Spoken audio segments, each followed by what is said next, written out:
ప్రభునందు ప్రియులైన దేవుని పిల్లలైన మీ అందరికీ ప్రభువైన యేసుక్రీస్తు నామమున శుభములు పలుకుతూ, చరిత్ర పుట్టులకు తెలియని క్రీస్తు పుట్టుక ఘన చరిత్ర. ప్రియులారా, క్రీస్తు పుట్టుక ఘన చరిత్ర ప్రస్తుతం ప్రపంచమంతా ఈ క్రిస్మస్ వాతావరణంలో యేసుక్రీస్తుల వారి యొక్క జన్మను, ఆయన రాకను జ్ఞాపకం చేసుకుంటూ అనేకమైన కార్యక్రమాలలో క్రైస్తవ సమాజం ఉండటం అనేక సంవత్సరాలుగా మనం చూస్తున్నది. కానీ ఈ మధ్యకాలంలో క్రైస్తవ సమాజంలో ఈ క్రిస్మస్ కార్యక్రమాల పేరుతో చాలా దారుణమైనటువంటి పరిస్థితులు, క్రైస్తవ్యాన్ని, క్రీస్తును, దేవుణ్ణి అవమానపరిచే అనేకమైన కార్యక్రమాలు మనం చూస్తున్నాం. క్రీస్తు లేదా క్రీస్తు పేరుతో జరుగుతున్నటువంటి కార్యక్రమాలలో క్రీస్తుకు, ఆయన మాటలకే స్థానం లేకుండా, విలువ లేకుండా, వీరి ఆనందాలు, వీరి సంతోషాలు, వీరి విందులు, వీరి వినోదాల కొరకే లక్షల రూపాయలను వ్యర్థం చేస్తున్న ఒక భయంకరమైనటువంటి పరిస్థితిని క్రైస్తవ సమాజంలోనికి తీసుకొచ్చారు. ఇది ఎంత మాత్రము దేవుడు ఆనందపడేది, అలానే బైబిల్ ఎంత మాత్రం కూడా ఒప్పుకునే, అంగీకరించేటువంటి కార్యక్రమాలు ఇవి కావు అని ఒక్కసారి మీరందరూ కూడా లేఖనాలపై అవగాహన కలిగిన, వాక్యం అంటే ఆసక్తి కలిగిన, నిజంగా దేవుడి పట్ల సరి అయినటువంటి ఆలోచన, దృక్పథం ఉన్న ఏ ఒక్కరూ ఈ విధమైనటువంటి కార్యక్రమాలను ఎవరు ప్రోత్సహించరు, ప్రోత్సహించకూడదు కూడా. సరే, ఏది ఏమైనా ఈ 2 రోజుల కొరకు మరి ఈ గ్రామంలో తలపెట్టినటువంటి ఒక చక్కటి కార్యక్రమం. ఇక్కడేదో పాటల పోటీయో లేదంటే డాన్సెస్, అదే వాయిద్యాలు, సంగీతం, నాట్యం, ఈ విధమైనటువంటిది ఏమీ లేదు. కేవలం స్వచ్ఛమైన దేవుని గురించినటువంటి జ్ఞానం, మరి ముఖ్యముగా యేసుక్రీస్తుల వారి జన్మను గురించినటువంటి సంగతులను, సందర్భాలను ఉన్నవి ఉన్నట్లుగా మీకు తెలియచేయాలి అనేటువంటి ఒక సదుద్దేశంతో ఎంత భారభరితమైనటువంటి కార్యక్రమానికి నాంది పలికిన తమ్ముడు స్టీఫెన్, అలానే తనతో పాటు ఉన్నటువంటి సహోదరులందరినీ మనస్ఫూర్తిగా అభినందిస్తూ, ప్రియులారా, ఇప్పటి వరకు మొదటి సందేశంలో యేసుక్రీస్తుల వారు ఆయన ధనవంతుడై ఎలా దరిద్రుడయ్యాడో, ఆయన ధనవంతుడై ఎలా దీనుడుగా ఈ లోక ప్రవేశం చేశాడో మంచి సందర్భాన్ని తమ్ముడు జ్ఞాపకం చేయగా మనం విన్నాం. ఇక యేసుక్రీస్తుల వారి జన్మను గురించి మరికొన్ని సంగతులు మీకు జ్ఞాపకం చేసి నేను ముగించేస్తాను. ప్రియులారా, యేసుక్రీస్తుల వారి జననం లేదా యేసుక్రీస్తుల వారి జన్మ అన్నది అది చారిత్రక వాస్తవం. ఆయన జన్మను ఎవరు కాదు అని అనడానికి వీలు లేదు. చాలామంది మొదటి శతాబ్దంలో కానీ, మధ్యయుగంలో కానీ, స్టిల్ ఈ రోజు వరకు కూడా ఆయన ఒక కల్పిత వ్యక్తి అని, అదే సమయంలో ఆయన అసలు చరిత్రలో లేడు అని, చరిత్ర పురుషుడు కాదు అని చెప్పి నమ్మించేటువంటి ప్రయత్నాలు జరిగాయి. నేటికి జరుగుతూనే ఉన్నాయి. కానీ ఒక విషయం ఆలోచించాలి. ఈరోజు ప్రపంచంలో ఏ చరిత్ర చెప్పాలి అన్నా యేసు పేరు చెప్పే చరిత్ర చెప్పాలి.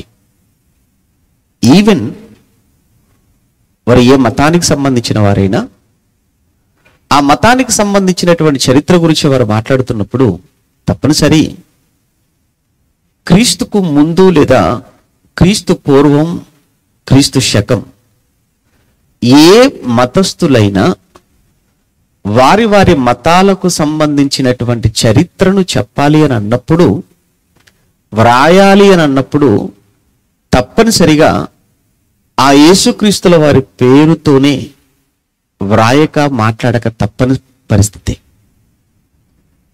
అలానే ఏ దేశ చరిత్ర గురించి మాట్లాడాలి అన్నా క్రీస్తు శకం, క్రీస్తు పూర్వము అని యేసుక్రీస్తు పేరు చెప్పకుండా ఏ దేశ చరిత్రను చెప్పడానికి వీలు లేదు. చివరికి ఒక వ్యక్తిగా తన చరిత్ర చెప్పాలి అనుకున్నా, తన చరిత్ర వ్రాసుకోవాలి అన్నా యేసుక్రీస్తుల వారి పేరు లేకుండా వ్రాసే తన చరిత్రకు అర్థమే లేదు. అంటే ఒక మతానికి సంబంధించిన చరిత్ర అయినా, ఒక దేశానికి చెందిన చరిత్ర అయినా, ఒక వ్యక్తికి సంబంధించిన చరిత్ర అయినా చెప్పాలి అని అనుకున్నప్పుడు, వ్రాయాలి అనుకున్నప్పుడు, మాట్లాడాలి అనుకున్నప్పుడు ఈ చరిత్రలన్నిటికీ మరల మూలం యేసే అవుతున్నాడు. అది యేసు యొక్క గొప్పతనమా? నిజంగా యేసు యొక్క గొప్పతనం, యేసు యొక్క ఔన్నత్యం. యేసుక్రీస్తుల వారు లేడు అని చెప్పడానికి ఎవరు కూడా సాహసం చేయకూడదు, సాహసం చేయలేరు. కారణం ఏంటంటే యేసు జీవితం అది విశ్వవ్యాప్తం. యేసు జీవితం అనేది అది ప్రపంచ చారిత్రక వాస్తవం. కొంతమంది వ్యక్తులు ఉంటారు ఆ ప్రాంతాలకే పరిమితం, మరికొంతమంది వ్యక్తులు ఉంటారు ఒక రాష్ట్రానికి మాత్రమే పరిమితం, మరికొంతమంది దేశం జ్ఞాపకం చేసుకోదగిన చరిత్ర కలిగిన వారుగా ఉంటారు. కానీ యేసుక్రీస్తు ఒక ప్రాంతము, ఒక రాష్ట్రము, ఒక దేశానికి సంబంధించిన చారిత్రక వ్యక్తి కాదు. ఆయన ప్రపంచము మాట్లాడుకుంటున్నా, ప్రపంచము జ్ఞాపకం చేసుకుంటున్నా, ప్రపంచం ఒప్పుకున్న ఒక చారిత్రాత్మకమైనటువంటి వ్యక్తిగా యేసుక్రీస్తుల వారి చరిత్రలో నిలిచిపోయాడు. ప్రియులారా, చాలా మంది మాట్లాడుతున్నట్లు, అంటే ఈ మధ్యకాలంలో మరీ ఎక్కువైపోయింది కదా, మీకు తెలియంది ఏం కాదు. సోషల్ మీడియాలో ఎవరున్నారో, ఎవరు మాట్లాడుతున్నారో, ఏం మాట్లాడుతున్నారో అనేవి నిత్యము మీరు వింటున్నారు, మీరు చూస్తున్నదే. యేసుక్రీస్తు అనేటువంటి వ్యక్తి యొక్క చరిత్రను, ఆయన యొక్క చరిత్రను మాట్లాడుతున్నప్పుడు కేవలం మరియ గర్భం నుంచి ఈ భూమి మీదకు వచ్చిన అక్కడి నుంచి మాత్రమే యేసుక్రీస్తుల వారి గురించి మాట్లాడటం అనేది మనం చూస్తున్నాం. మనం కూడా అంతే కదా. మనం కూడా ఏం మాట్లాడతాము అని అంటే, యేసుక్రీస్తు ఏమండి, ఆయన ఎప్పుడు వచ్చాడండి, ఎప్పుడు పుట్టాడండి, లేకపోతే ఆయన ఉనికి ఎప్పటి నుంచి అండి అన్నప్పుడు, అవునండి 2024 ఎండింగ్ అంటే యేసుక్రీస్తుల వారు ఎప్పటి నుంచి ఉనికిలో ఉన్నాడు అన్నప్పుడు 2024 సంవత్సరాలుగా యేసుక్రీస్తు అనే ఒక వ్యక్తి ఆ ఉనికిలో ఉన్నాడు అని మాట్లాడతాం. మరి 2024 సంవత్సరాలకు ముందు ఆయన ఉనికిలో లేనివాడా? ఆయన అసలు లేనివాడా? అఫ్ కోర్స్ ఆయన శరీరధారిగా ఈ భూమి మీద లేడు. కానీ శరీరధారిగా ఈ భూమి మీద లేనంత మాత్రాన యేసుక్రీస్తు ప్రభుల వారు అసలే లేడు అని అనుకోవటం అంతకన్నా అవివేకం, అంతకన్నా అజ్ఞానం మరొకటి లేదు అని బైబిల్ బట్టి చెప్పాలి. ఎందుకంటే ఒకసారి యేసుక్రీస్తుల వారు ఉనికిని గురించి మనం ఆలోచిస్తున్నప్పుడు, ఆయన అసలు ఎప్పటివాడు, ఎప్పటి నుండి ఉన్నవాడు, ఆయన చరిత్ర ఏంటి అని గ్రంథంలోకి వెళ్ళి మనం చూస్తుంటే ఒక మంచి మాట స్వయంగా యేసుక్రీస్తు ప్రభుల వారే మాట్లాడుతూ, యేసుక్రీస్తు ప్రభుల వారు ఆ యూదయ, గలిలయ, ఆ సమరయ, ఆ దెకపోలి, ఆ పెరయ, ఈ ప్రాంతాలలో ఆయన సేవ చేసినటువంటి 3.5 సంవత్సరాల కాలం ఎక్కువగా ఉన్నట్లు మనం చూస్తుంటాం. ఒకానొక సమయంలో యూదయ ప్రాంతంలో యేసుక్రీస్తు ప్రభుల వారు ఆయన వాక్యం బోధిస్తున్న సమయంలో ఆయనను వ్యతిరేకించిన వారిలో ఎక్కువగా యూదులు మనం చూస్తుంటాం. యూదులైన వారు యేసుక్రీస్తు ప్రభుల వారితో వాదిస్తున్నటువంటి సమయంలో ఏంటి వారు ఎక్కువగా యూదులైన వారంటే మనం సువార్తలు మనం చదువుతున్నప్పుడు యూదులైన వారు స్టిల్ ఈ రోజు వరకు కూడా యూదులు వారికి ఉన్నటువంటి ఒక ప్రౌడ్, వారికి ఉన్నటువంటి ఒక గర్వం ఏంటంటే మా పితరులు లేదా మా మూల పురుషుడు అబ్రహాము అని ఒక అబ్రహామును బట్టి అతిశయించటం, వారికి ఉన్న ధర్మశాస్త్రాన్ని బట్టి అతిశయించటం, అలానే దావీదు అనేటువంటి మహారాజు ఆయనను బట్టి వారు ఎక్కువగా అతిశయించినటువంటి సందర్భాలు మన సువార్తలలో మనం ఎక్కువగా చదువుతుంటాం. అంటే మేము అబ్రహాము యొక్క సంతానము అని, అదే సమయంలో మేము ధర్మశాస్త్రం కలిగిన వారము అని, దేవుణ్ణి ఎరిగిన వారము అని, ప్రవక్తలు మావారు అని, వాక్యం కూడా మొదటగా మా యొద్దకే వచ్చినది అని, ఇలా వారికి ఉన్నటువంటి వాటితో ఎక్కువగా వారు అతిశయించుతున్నటువంటి పరిస్థితిని యేసుక్రీస్తు ప్రభుల వారి కాలంలో మనం చూస్తుంటాం. అదే విషయాన్ని యేసుక్రీస్తుల వారితో పదే పదే పదే మాట్లాడుతూ ఉన్నటువంటి సందర్భాలు కూడా మనం చూస్తాం. అటువంటి పరిస్థితుల్లో యేసుక్రీస్తు ప్రభుల వారు మీరు ఏ అబ్రహామును బట్టి మీరు ఆయన సంతానమని మీరు చెబుతున్నారో, మీరు ఏ అబ్రహామును బట్టి మేము ఆయన పిల్లలమని మీరు మాట్లాడుతున్నారో, ఆ అబ్రహాము నన్ను చూడాలని ఆయన నా కోసం ఆయన ఎదురు చూశాడు, అసలు మీకు తెలుసా ఏమైనా అని మాట్లాడుతున్నటువంటి ఆ సమయంలో మరి చాలా ఆవేశానికి, చాలా ఉద్రేకానికి లోనైనట్లుగా అక్కడ మనం చూస్తుంటాం. ఒకసారి సందర్భం చూద్దాం. ఏమండి, ఆ యోహాను సువార్త 8వ అధ్యాయంలో ఒకసారి యోహాను సువార్త 8వ అధ్యాయం 56వ వచనాన్ని చదువుకుందాం. యోహాను సువార్త 8వ అధ్యాయం 56వ వచనంలో,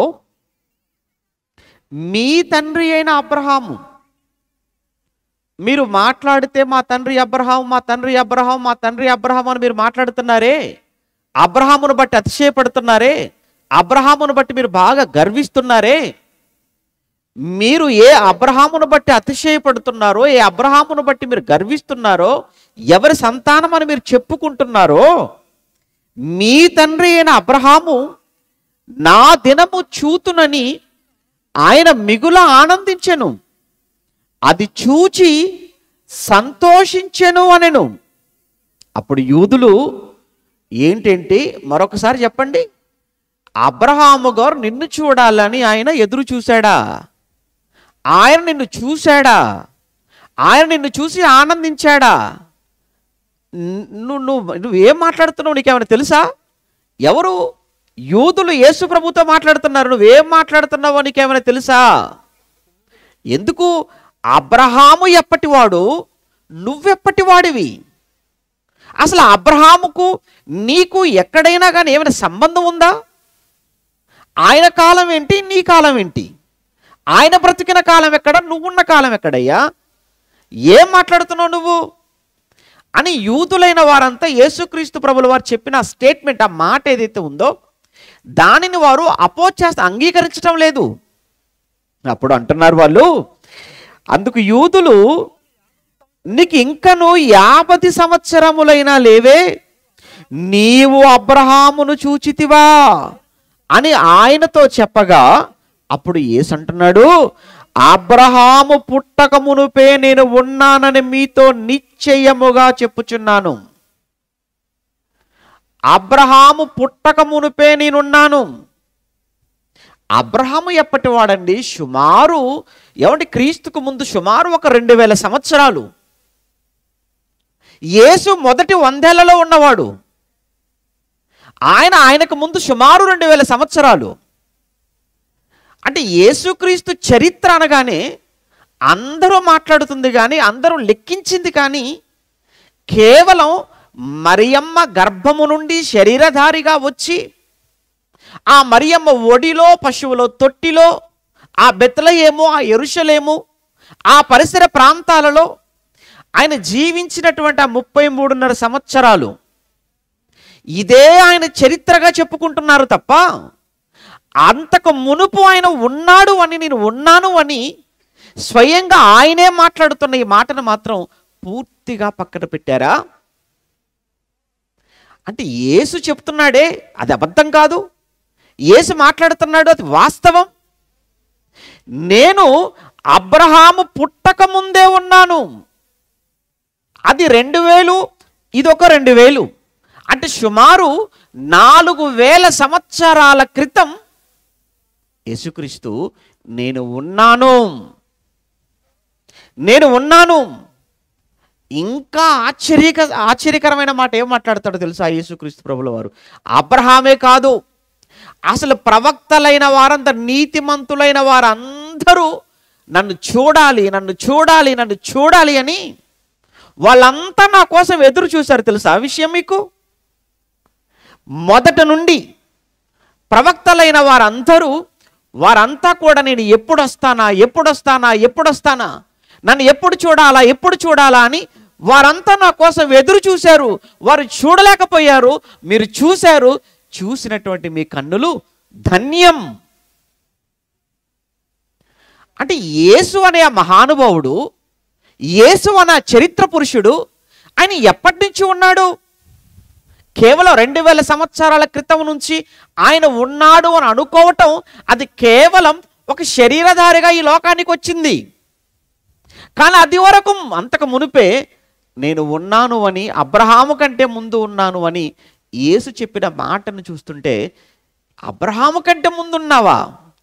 ఎక్కడున్నావు?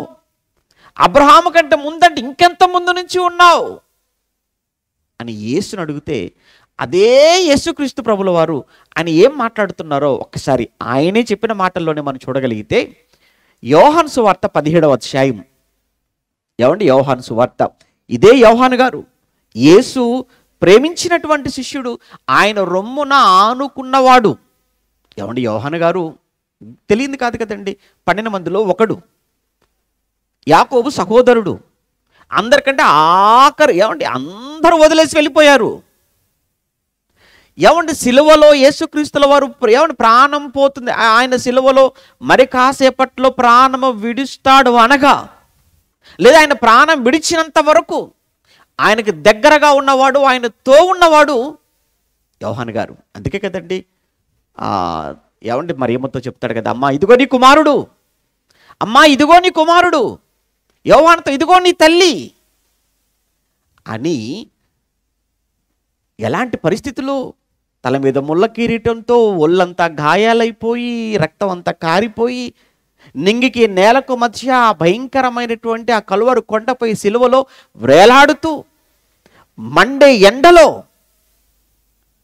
మాటలాడటానికి ఎలా ఓపిక లేని పరిస్థితి, మాట్లాడటం అతి కష్టమైన పరిస్థితుల్లో 7 మాటలు మాట్లాడాడు. మనం మాట్లాడుకుంటామే, సిలువలో పలికిన 7 మాటలు అవి. అందులో ఒక మాట అది తల్లి గురించి. మొదటి 3 మాటలు ఇతరుల గురించి మాట్లాడతాడు యేసుక్రీస్తు. తర్వాత 4 మాటలు తన గురించి మాట్లాడినవి మీకు తెలుసు. మొదటి 3 మాటలు, అందులో మొదటిది, తండ్రి వీరేమి చేయుచున్నారో వీరెరుగరు, వీరిని క్షమించు. ఇతరుల కొరకు మాట్లాడింది. నేడు నీవు నాతో కూడా పరదేశంలో ఉందువు, అది సిలువలో తన ప్రక్కన వేలాడుతున్నటువంటి ఆ నేరస్తుని చూసి చెప్పిన మాట. 3 తల్లి గురించి మాట్లాడుతున్న మాట. అంటే ఆ పరిస్థితుల్లో కూడా తల్లిని గురించినటువంటి ఆలోచన, నేను వెళ్ళిపోతున్నాను, నా తల్లి పరిస్థితి ఏంటి, నా తల్లి ఏమైపోతుంది, నా తల్లి ఎక్కడుండాలి? అలాంటి పరిస్థితులు, ఆయన పరిస్థితే బాగోలేకపోతే, ఆయనే మరి కాసేపట్లో చనిపోతుంటే కళ్ళ ముందు ఉన్నటువంటి ఆ తల్లి గురించి ఆలోచించి, సంరక్షణ కోసం ఆలోచించి ఏమండి ఆయన వెళ్ళిపోయాడు అంటే నిజంగానండి ఒక మంచి ఉత్తమమైన కుమారుడు. అంటే ఎందుకు చెప్తున్నాను అనంటే, యేసుక్రీస్తు ప్రభుల వారు అనంటే కేవలం మనం ఏదో మనం నమ్ముకున్నామండి, ఏదో ఆదివారం ఆరాధనలకు వెళ్ళిపోవాలండి, ఏదో ఆయన గురించి 4 మాటలు చెప్పాలండి, ఇది మాత్రమే కాదు. యేసుక్రీస్తు ప్రభు అంటే ఆయన అన్ని విషయాలలో మనందరికీ ఒక మాదిరికరమైన వాడు. ఆ సంగతి మనం మర్చిపోకూడదు. మీరు ఒక యవనస్తుడు ఎలా ఉండాలంటే యేసు ప్రభుని చూడాలండి, యేసును చూడాలి. ఒక యవనస్తుడుగా తన జీవితాన్ని ఎలా ఈ భూమి మీద కొనసాగించాలో అన్న సంగతి తెలియాలి అనంటే యేసును చూడాలి. ఒక అన్నగా, ఒక పెద్ద కుమారుడుగా, ఒక తల్లికి, అలానే సమాజం పట్ల బాధ్యత కలిగిన ఒక పౌరుడిగా, ఇలా మీరు ఏ విషయంలోనైనా యేసును మీరు చూడగలిగితే ప్రతి విషయంలో మనకు ఒక చక్కటి మాదిరిని యేసు మనకు చూపిస్తాడు. ఆయన ఏమండి ఎన్ని పాఠాలు నేర్చుకోవచ్చండి యేసు జీవితం నుంచి. యేసు జీవితం నుంచి ఎన్ని పాఠాలు. అందుకే కదా పేతురు తను రాసినటువంటి 2 పత్రికలలో మొదటి పత్రికలో ఆయన మాట్లాడుతున్నప్పుడు యేసు ప్రభు గురించి ఒక మంచి మాట రాస్తాడు. ఆయన మనందరికీ మాదిరిని ఉంచిపోయాడు. 2వ అధ్యాయం ఏమండి పేతురు గారు రాసిన మొదటి పత్రిక 2వ అధ్యాయం 21వ వచనం, క్రీస్తు కూడా మీ కొరకు ఆయన బాధపడి మీరు తన అడుగు జాడల యందు నడుచుకొనున్నట్లు మీకు మాదిరి ఉంచిపోయాను. ఎవరికి? మనకు.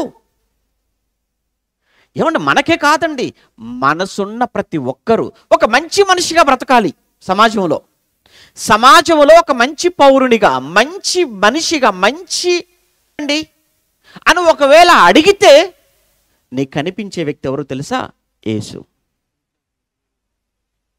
అందుకే మన పాటల్లో ప్రపంచానికి నిజమైన మార్గదర్శి ఎవరండి? ప్రపంచంలో మార్గదర్శి ఎవరిని పెట్టుకుంటారు మీరు? ఈరోజు బాగానే ఉంటాడు, ఈరోజు ఈయన మార్గదర్శి అని టీవీలలో ప్రత్యేకమైన ఎపిసోడ్ చేసి ఓదరగొడతారు. 1 సంవత్సరం తర్వాత వీడు పెద్ద 420 అని చెప్తారు మళ్ళీ వాళ్ళే. అలాంటివి ఎన్ని చూడలేదు మనం. ఒకప్పుడు ఈయన మించినోడు లేడండి, ఈయన మాదిరండి, మార్గదర్శి అండి, అంతండి, ఎంతండి అని చెప్తారు మనకు. ఆ తర్వాత అంటారు సారీ అండి అలా అనుకున్నామండి కానీ కాదండి అని అంటారు మరలా. కానీ యేసు, ఆయన జీవితం తెరచిన పుస్తకం. ఆయనలో ఎక్కడ కూడా ఏ చిన్ని లోపం ఆ రోజు సమకాలికులు వారే సైలెంట్ అయిపోయారు, వారే మౌనం అయిపోయారు. ఆయనలో లోపాన్ని చూపించలేక 2000 సంవత్సరాల తర్వాత ఎక్కడో పుట్టి ఏదీ సరిగా తెలియదు నీకు. నువ్వు యేసు మీద ఏదో రాయేస్తే అది నిజమా? నిందలు వేస్తే నిజాలైపోతాయా? చెప్తున్నాడండి పేతురు గారు మంచి మాట. ఏమన్నాడు మళ్ళీ చూద్దాం అన్నమాట. క్రీస్తు కూడా మీ కొరకు బాధపడి మీరు తన అడుగు జాడల యందు నడుచుకొనున్నట్లు మీకు మాదిరి ఉంచిపోయాను. ఎందులో చెప్తున్నాడు తర్వాత చూస్తారా? ఎందులో? ఆయన పాపము చేయలేదు. నేను చెబుతున్నాను. మీరెవరండి చెప్పడానికి? మీరెవరు చెప్పడానికి?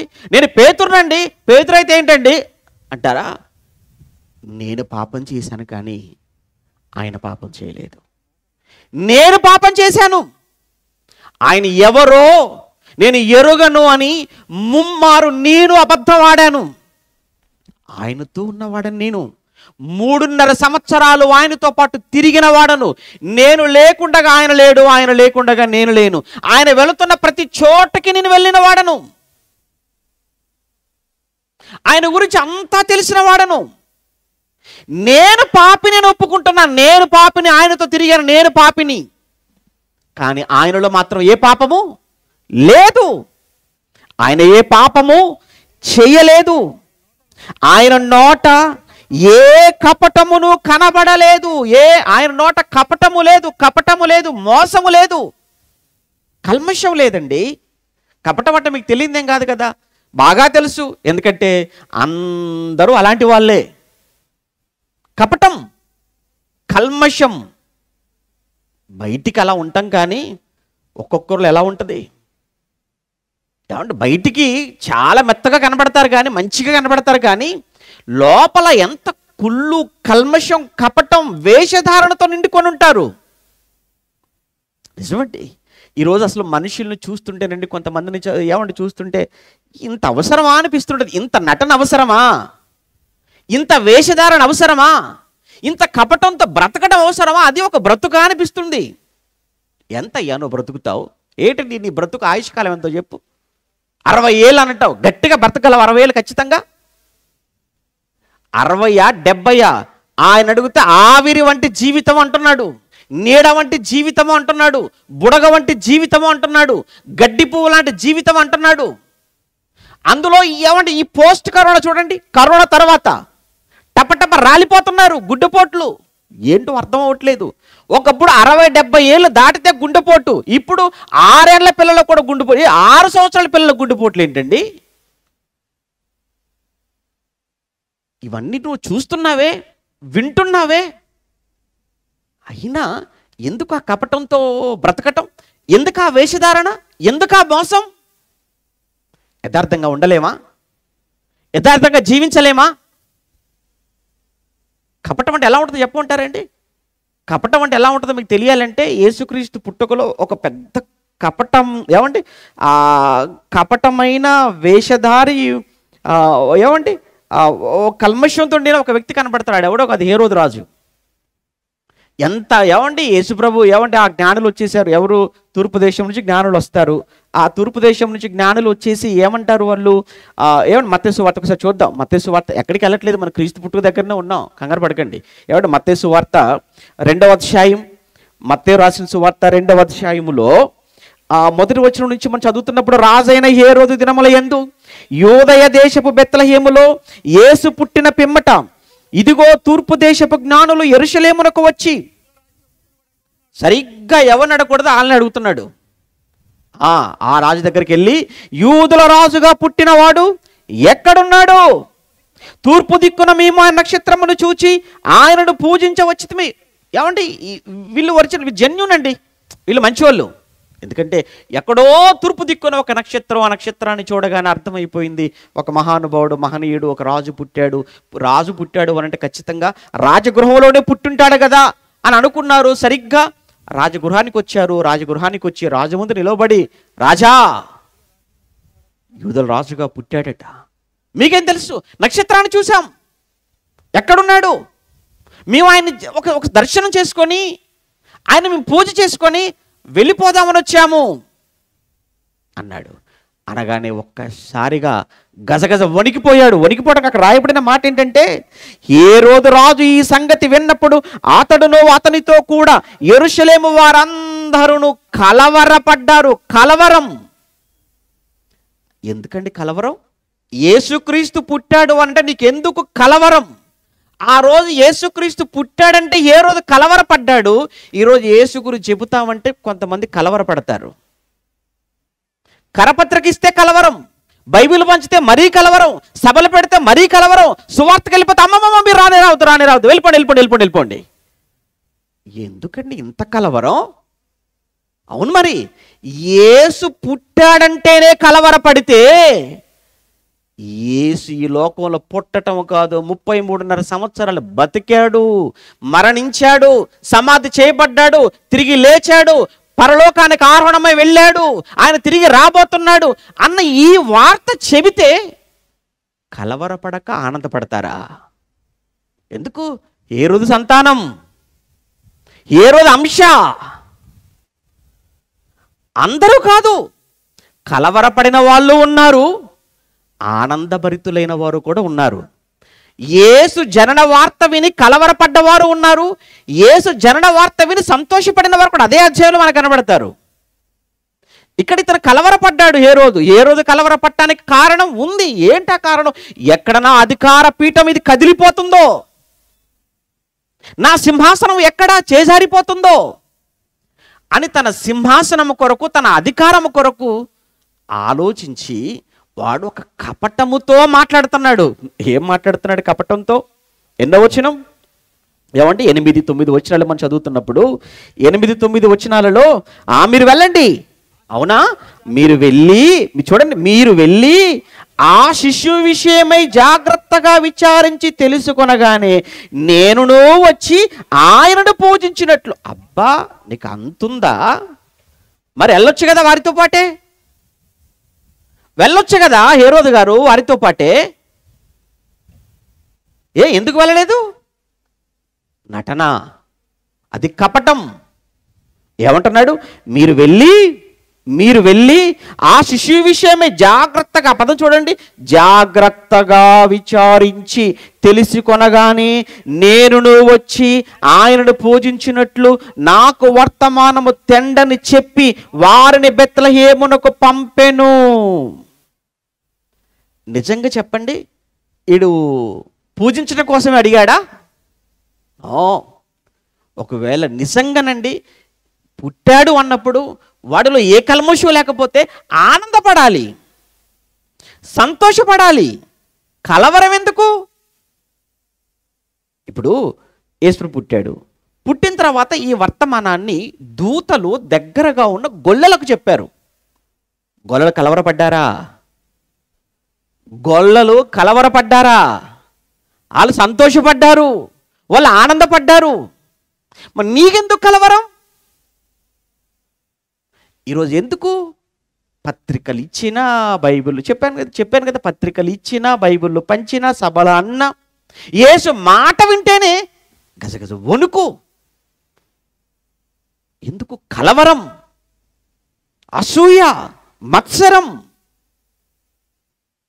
ప్రియులారా, కపటం అండి. బయటికి మాట్లాడతారు కానీ బయటికి మాట్లాడినంత వాస్తవం అది వారి మనసుల్లో ఉండదు. తొందరపడదు. కపటం అంత వేషధారణ, మోసం. యేసుప్రభుల వారు ఎక్కడైనా అలా ఉన్నాడా? అలా ఏమి లేడండి. ఆయన జీవితంలో ఆయన ఎవరికంటే భయపడ్డాడు? దేనికంటే భయపడ్డాడు? ఆయన అసలు భయపడవలసిన అవసరం ఆయనకి ఏముంది చెప్పండి? మనుషులు, అధికారాలు. ఆయన అధికారం ఎంత పెద్దవాడో మీరు విన్నారు కదా మొదటి ప్రసంగంలో. అంత పెద్ద, ఆయన కంటే ఇంకా గొప్ప ఎవరున్నారు చెప్పండి? ఆయన కంటే లేదే ఏ విషయంలో. అన్ని వదులుకొని వచ్చినవాడు, ధనవంతుడై దరిద్రుడుగా వచ్చినవాడు. మనిషి అంటే ఏం జన్మండి? ఎవడి శరీరం ఎలాంటిది మీకు తెలియదేం కాదు కదా. అందులో మరలా దాసుని స్వరూపం, అందులో తను రిక్తునిగా చేసుకోవటం. అలాంటి ఆయన దేనికి భయపడతాడు? ఎవరికి భయపడతాడు? అందుకే ఎక్కడ కూడా యేసుక్రీస్తు ప్రభుల వారిలో ఏమంటారు, ఆ ద్వంద్వ వైఖరి అనేది యేసుక్రీస్తులో ఎక్కడ చూడలేదు. ఎక్కడ ముఖస్థుతి కోసం మాట్లాడిన మాటలు ఎక్కడ ఆయన నోట మేము వినలేదు. మీరు వెళ్ళి ఆ నక్కతో ఇలాగ చెప్పండి, మీరు వెళ్ళి ఆ నక్కతో ఇలాగ చెప్పండి అన్నాడు హేరోదుతో. ఇక శాస్త్రులు, పరిసయ్యుల గురించి అయితే ఎలా మాట్లాడాడో మనకు తెలియదేం కాదు. వేషధారులైన శాస్త్రులారా, అంధులైన మార్గదర్శకులారా, మీరు సున్నము కొట్టిన సమాధులు. ఎక్కడుందండి ఆయనలో వేషధారణ? లేదు. అది చూశారు ఎవరు? అపోస్తలులు. అందులో పేతురు గారు దగ్గరగా చూశారు. అందుకు మాట్లాడుతున్నాడు. ఏమని? పేతురు గారు రాసిన మొదటి పత్రిక, 2వ అధ్యాయం, పేతురు గారు రాసిన మొదటి పత్రిక 2వ అధ్యాయం 22వ వచనం. పేతురు గారు రాసిన మొదటి పత్రిక 2వ అధ్యాయం 22వ వచనంలో, ఆయన పాపము చేయలేదు, ఆయన నోటను ఏ కపటమును కనబడలేదు, ఆయన నోట ఏ కపటము కనబడలేదు. ఆయన మాదిరి, ఆయన మార్గదర్శి. ఎవరికి? ఒక మంచి మనిషిగా బ్రతకాలనుకున్న ప్రతి ఒక్కరూ యేసును చూడండి, ఆయన జీవితాన్ని గమనించండి. ఆయన తప్ప నీకు ఇంకా ఎవ్వరూ ఏ విషయంలో కూడా నీకు మాదిరిగా ఉండలేరు. అంత గొప్పవాడు. మరి ఆయన చరిత్ర ఎప్పటిది? మీకు తెలిసింది మరియమ్మ గర్భం నుంచి వచ్చింది. కానీ ఆయన అడిగితే ఆయన అంటున్నాడు, అబ్రహాము పుట్టక మునిపే నేను ఉన్నాను అన్నాడు. అబ్రహాము పుట్టక ముందంటే ఎప్పటి నుంచి అయ్యా? మాకు అర్థం కావడం లేదు. ఇదొక 2000, అదొక 2000, అంటే 4000 సంవత్సరాల, అంతే, అంతకు మునుపు నువ్వు లేవా అని మరలా మనం ఆయన అడిగితే మరలా యేసు ప్రభుల వారు ఇచ్చే సమాధానం ఏంటో ఒకసారి ఆయన మాటల్లోనే చూద్దాం. ఆ విషయాన్ని ఎవరు రాశారంటే యోహాను గారు రాశారు. యోహాను గారు ఎవరు? మాట్లాడుకున్నాం కదా. యోహాను గారు ఎవరు? యేసు ప్రేమించిన శిష్యుడు అండి. ఏమండి? యేసు ప్రేమించిన శిష్యుడు. ఆ మాటలో ఎంత ఎంత అర్థం ఉందో మీకు అర్థమైందా? యేసు ప్రేమించిన శిష్యుడు. నువ్వు ప్రేమించడం కాదు, ఆయన నిన్ను ప్రేమించాలి. మీకు అర్థమైందా? ఆయన నిన్ను ప్రేమించాలి. ఆయన నిన్ను ప్రేమించాలి అని అంటే నువ్వు ఎంత ఎంత మంచివాడవై ఉండాలి. మోడీ గారు అందరికీ తెలుసండి. కానీ ఏమండి, మోడీ గారికి మీరు ఎంతమంది తెలుసు చెప్పండి? మోడీ గారికి మీరు ఎంతమంది తెలుసండి? ఏమండి, ఎవరికైనా తెలుసండి? ఎవరికి తెలియదండి. చంద్రబాబు గారు అందరికీ తెలుసు. కానీ చంద్రబాబు గారికి ఎంతమంది తెలుసు ఇక్కడ కూర్చున్న మీలో? ఏం లేదు.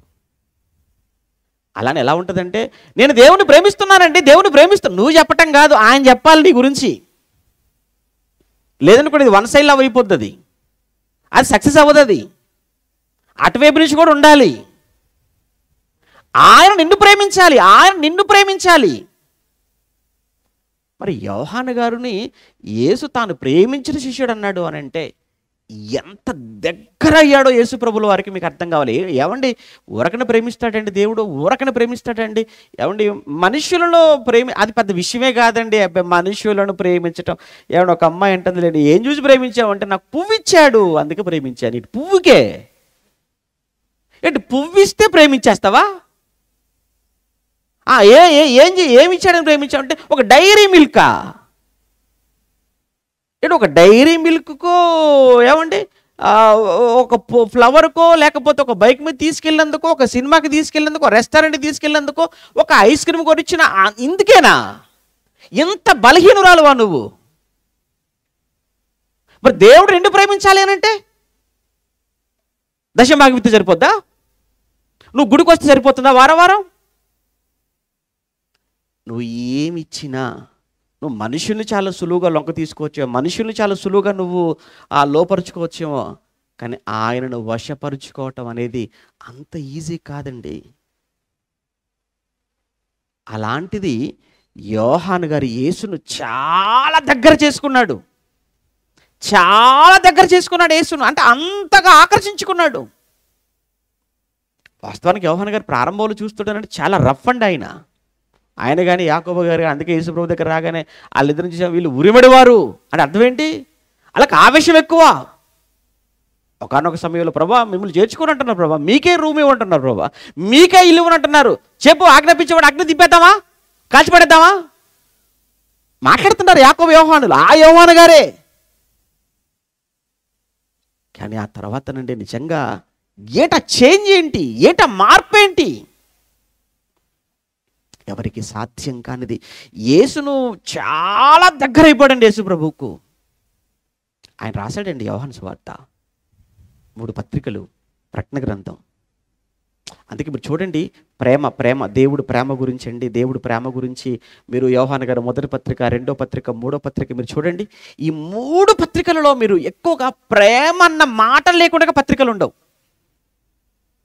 దేవుడి గురించి మాట్లాడుతూ, దేవుడు అంటే మీరు ఏమనుకుంటున్నారు? ఆయన ప్రేమ స్వరూపి, ఆయన ప్రేమయ్య ఉన్నాడు. తన సహోదరుని ప్రేమించలేని వాడు దేవుని ప్రేమించలేడు. తన సహోదరుల కోసం ప్రాణం పెట్టడమే దేవుని ప్రేమించటం. అసలు ఏమండి ఈ ప్రేమ అనేటువంటి ఏమండి ట్రూ లవ్ గురించి ఎవరండి రాశారు? యోహాను గారు. ఎందుకు?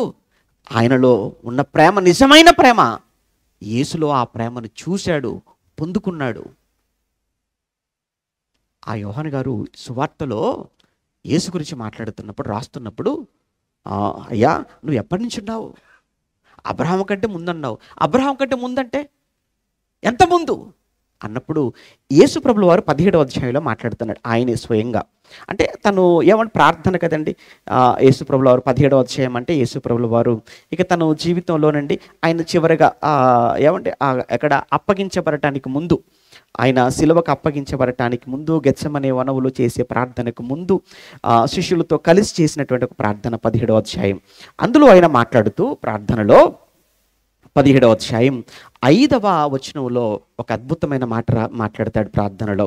17వ అధ్యాయము 5వ వచనంలో, తండ్రి తండ్రి ఈ లోకము పుట్టక మునుపు, తండ్రి లోకము పుట్టక మునుపు నీ యొద్ద నాకు ఏ మహిమ ఉండెనో ఆ మహిమతో నన్ను ఇప్పుడు నీ యొద్ద మహిమపరచు. ఇక్కడ ఆ మాట చూడు, తండ్రి లోకము పుట్టక మునుపు నీ యొద్ద నాకు ఏ మహిమ, లోకం పుట్టక మునుపు నీ యొద్ద నాకు ఏ మహిమ అంటే లోకం పుట్టక మునుపు ఉన్నాడా చెప్తున్నాడు కదా ఆయన. ఎక్కడున్నావయ్యా అంటే, తండ్రి నేను నీ యొద్ద ఉన్నాను కదా. అంటే యేసుక్రీస్తు అనగానే ఆయన చరిత్ర ఒక 2000 సంవత్సరాలకు సంబంధించిన చరిత్రగా పక్కన పెడతారా? 2000 సంవత్సరాలకు సంబంధించిన చరిత్ర కాదు యేసుది. లోకం పుట్టక ముందు చరిత్ర యేసంటే. లోకము పుట్టక మునుపు. నీకు ఇంకా చెప్పాలి అనంటే, ఈరోజు నువ్వు ఉన్న ఈ సృష్టిలోని ప్రతిదీ ఆయన లేకుండగా రాలేదు, ఆయన లేకుండగా కలుగలేదు. అసలు దీని అంతటికీ మూలం ఆధారం ఆయనేనట. ఆ మాట చూసుకుని ఈరోజుకి ముగించుకున్నాం. కొలసి పత్రిక 1వ అధ్యాయం, కొలసి పత్రిక 1వ అధ్యాయం అపోస్తులైన పౌలు గారు కొలసీలకు రాసినటువంటి పత్రిక 1వ అధ్యాయం 14వ వచనం నుంచి చూద్దాం. కొలసి పత్రిక 1వ అధ్యాయం 14 నుంచి మనం చదువుతున్నప్పుడు, ఆ కుమారుని యందు మనకు విమోచనము అనగా పాప క్షమాపణ కలుగుచున్నది. ఆయన అంటే ఆ కుమారుడు అంటే యేసుక్రీస్తు ప్రభుల వారు అదృశ్య దేవుని స్వరూపి అయి సర్వ సృష్టికి ఆది సంభూతుడు. అంటే ఆయననండి మూలం, ఆయననండి ప్రారంభం, ఆయనే మొదటివాడు. ఆది అంటే మొదటివాడు. ఆయన లేకపోతే సృష్టి లేదా? లేదు. ఎవరు లేకుండగా అయితే సృష్టి లేదో ఆ సృష్టిలో ఉన్న నువ్వు అసలు ఆయనే లేడు అనటం, ఆయన ఒక కల్పితం అని అనటం, ఆయన ఒక మిత్తని మాట్లాడటం, అదంతా ఒకడు ఊహ అని ఎలా అంటే మాట్లాడుతున్నారు. ఎలా నువ్వు అనగలవు? ఎవండి ఇంకా చూస్తారా కిందికి వెళ్ళేసరికి, ఎలయనగా ఆకాశమందున్నవియు భూమి అందున్నవియు దృశ్యమైనవి గాని అదృశ్యమైనవి గాని అవి సింహాసనములైనను ప్రభుత్వములైనను ప్రధానులైనను అధికారములైనను సర్వమును అపదచుడు సర్వమును ఆయన యందే సృజించబడెను. సర్వమును ఆయన ద్వారాను ఆయనను బట్టి సృజించబడెను. 17 ఆయన యేసు అన్నిటికంటే ముందుగా ఉన్నవాడు. పదం చూడండి, అన్నిటికంటే ముందుగా ఉన్నవాడు. అన్నిటికంటే ముందుగా ఉన్నవాడు అని అంటే ఏంటి? అబ్రహాము కంటే ముందా? అబ్రహాము కంటేనే కాదు, అబ్రహాముకు మూలం ఆదామైతే ఆదాము కంటే ముందున్నవాడు. ఆదాము కంటే ముందు సృష్టి ఉంటే సృష్టి కంటే ముందున్నవాడు. ఆయన అన్నిటికంటే ముందుగా ఉన్నవాడు. ఆయనే సమస్తమునకు ఆధారభూతుడు. అది ఆయనే సమస్తమునకు ఆధారభూతుడు. అంటే ఇవేవి లేనప్పుడు, ఈ సృష్టి లేనప్పుడు, మనం చూస్తున్నటువంటి ఈ విశ్వం లేనప్పుడు ఆయన ఉన్నవాడా? ఉన్నాడు. ఎక్కడ? తండ్రి వద్ద అన్నాడు కదా. తండ్రి లోకము పుట్టక మునుపు నీ యొద్ద నాకు ఏ మహిమైతే ఉందో అన్నాడు. ఎంత చరిత్ర అండి! నీ చరిత్ర ఎంత? ఏమంటే అలెగ్జాండర్ గురించి మాట్లాడతారు. అలెగ్జాండర్ ఎంతకాలం అంటే బతికాడు? మా అయితే ఒక 33. ఏమంటే అది బతికింది కూడా అంతే కదండి. 60-70 ఏళ్ళు ఏం బతకలేదు కదా. అంటే ఒక అలెగ్జాండర్ చరిత్ర ఏ పాటిదయ్యా నీ చరిత్ర అంటే ఒక 30 ఏళ్ళు 40 ఏళ్ళ చరిత్ర అనుకుందాం. ఎవరి చరిత్ర ఎంత అండి? 60, 70, 80. కానీ యేసు చరిత్ర ఎంతని చెప్పాలి? ఆయన నీకు శరీరధారిగా ఈ భూమి మీద నీకు కనిపించింది 33 సంవత్సరాలేమో, కానీ సృష్టికి ముందున్నవాడు ఈ సమస్తాన్ని చేస్తున్నప్పుడు అసలు ఆయన ద్వారా, ఆయన మూలముగా, ఆయన ఆధారముగా, అన్నిటికంటే ఎప్పుడో లేకముందు దేవుని యొద్ద ఉన్నవాడుగా ఇంత చరిత్ర కలిగిన యేసును ఏమంటే ఆయనకు చరిత్ర ఉందని చెప్పటం కాదండి, ఆయనకున్న చరిత్ర అది ఘన చరిత్ర అని చెప్పాలి. వీళ్ళకున్నది చరిత్ర, యేసుది ఏమవుతుంది? ఘన చరిత్ర. ఎందుకంటే నీకున్న ఏ చరిత్ర అయినా మళ్ళీ ఆయన చరిత్రను బట్టే చెప్పుకోవాలి. ఆయన పేర్లు చెప్పుకోకపోతే నీకు అసలు చరిత్రే లేదు. అంతే కదండి. ఒక అలెగ్జాండర్ చరిత్ర చెప్పుకోవాలంటే ఆయన పేరు చెప్పాలి. క్రీస్తుకు ముందండి బీసీ ఏమంటే 320, 330 అని చెప్పుకుంటున్నామంటే ఆయన పేరు చెప్పాలి. ఏమంటారు సీజర్ చక్రవర్తి చరిత్ర ఆయన చెప్పుకోవాలి. ఒక నెబుకద్నెజరు గురించి చెప్పాలన్నా ఏమంటే క్రీస్తుకు ముందు చెప్పాల్సిందే. ప్రపంచంలో ఎంత గొప్ప రాజులైనా, చక్రవర్తులైనా, ఏ దేశ చరిత్ర అయినా, ఏ మతానికి సంబంధించిన చరిత్ర అయినా నువ్వు చెప్పుకోవాలంటే యేసు పేరు చెప్పుకోవాలి. ఆయనకున్న చరిత్ర ఆయనకున్నది చరిత్ర కాదు, ఆయనకున్న చరిత్ర అది ఘనమైన చరిత్ర. అది ఆయన చరిత్రను చెప్పడానికి భాష, ఆయన చరిత్రను చెప్పడానికి మాటలు, ఆయన చరిత్రను చెప్పడానికి పదాలు, ఆయన చరిత్రను చెప్పడానికి వయసు, జ్ఞానం సరిపోదు. మీరు ఎంత చెప్పినా ఆయనకున్న చరిత్రలో చెప్పేది కేవలం ఒక 1%, అంతే. అంతని కూడా చెప్పలేం. అంత బలీయమైన, అంత ఘనమైన చరిత్ర కలిగిన చారిత్రక పురుషుడైన యేసుక్రీస్తు గురించి ఆయన అసలు చరిత్ర లేనివాడండి, చరిత్రలోనే లేనివాడండి, ఆయన ఒక కల్పితం అండి. ఎలా అండి అంటారు? అలానే ఆయన చరిత్రలో లేనివాడుగా చిత్రీకరించటం కొరకు ఎందరో చక్రవర్తులు, ఎందరో రాజులు, ఎందరో వ్యతిరేకులు మొదటి శతాబ్దం నుంచి, అంతెందుకు వీడు హేరోదే ఉన్నాడు. ఏమండి వీళ్ళు జ్ఞానులు తిరిగి మరలా ఆయన దగ్గరికి రాకపోయేటప్పటికీ, జ్ఞానులు రాలేదు అని ఆవేశంతో, కోపంతో నన్ను వీళ్ళు అపహాస్యం చేసేశారు అని ఆ రాజు అనేవాడు ఎక్కడ పుట్టాడు ఏంటో తెలుసుకొని ఆ పరిసర ప్రాంతాల్లో ఉన్నటువంటి 2 సంవత్సరాల మగపిల్లలందరినీ కూడా చంపేశాడు. అంటే ఎందుకు చంపేశాడు? యేసు అనేటువంటి వ్యక్తి చరిత్రలో ఉండకూడదు. యేసు అనే వ్యక్తి చరిత్రలో ఉండకూడదు. అంటే యేసు పుట్టగానే ఆయనకు చరిత్ర లేకుండా చేయాలి అని, చరిత్రలో ఉండకూడదు అని ఒక హేరోదు చంపడానికి చేసిన ప్రయత్నం. కానీ దేవుడు తప్పించాడా? తప్పించాడు. అలా ఎంతమంది చేశారు, ఎంతమంది, అందరూ ఫెయిల్ అయిపోయారు. ఇప్పుడు ఎవరెవరైతే అంటున్నారో వీళ్ళు కూడా వాళ్ళ వరుసలో వీళ్ళు వెళ్ళిపోతారు. యేసు మాత్రం ఎప్పటికీ ఉంటాడు. కంగారు పడాల్సిన పని ఏమీ లేదు. మిగతా భాగం, ముగింపు భాగం రేపు మాట్లాడుకుందాంలేండి. 10 అయింది, ఎందుకంటే మీకు భోజనాలు లేవు, ఇంటికెళ్ళి తినాలి. ప్రార్థన చేసుకుందాం. ప్రేమగల తండ్రి, పరిశుద్ధుడా, ఈ మొదటి రోజు వాతావరణాన్ని అనుకూలపరిచి మీ శ్రేష్టమైన జ్ఞానవాక్కులు మీ పిల్లలు వినడానికి వాతావరణాన్ని అనుకూలపరిచి మీరు చేసిన మేలుకు నాయన మా శిరస్సు వంచి మీకు పాదాభివందనం చేస్తూ మీ పిల్లల ప్రయాసను మీరు జ్ఞాపకం చేసుకోండి. రేపటి దినాన్న నాయన మరిన్ని సంగతులతో మీ పిల్లల మదిని నింపమని కోరుకుంటూ వెళుతుండగా క్షేమంగా వారి గమ్యానికి చేర్చమని క్రీస్తునామని ప్రార్థన మీకు సమర్పిస్తున్నాము తండ్రి.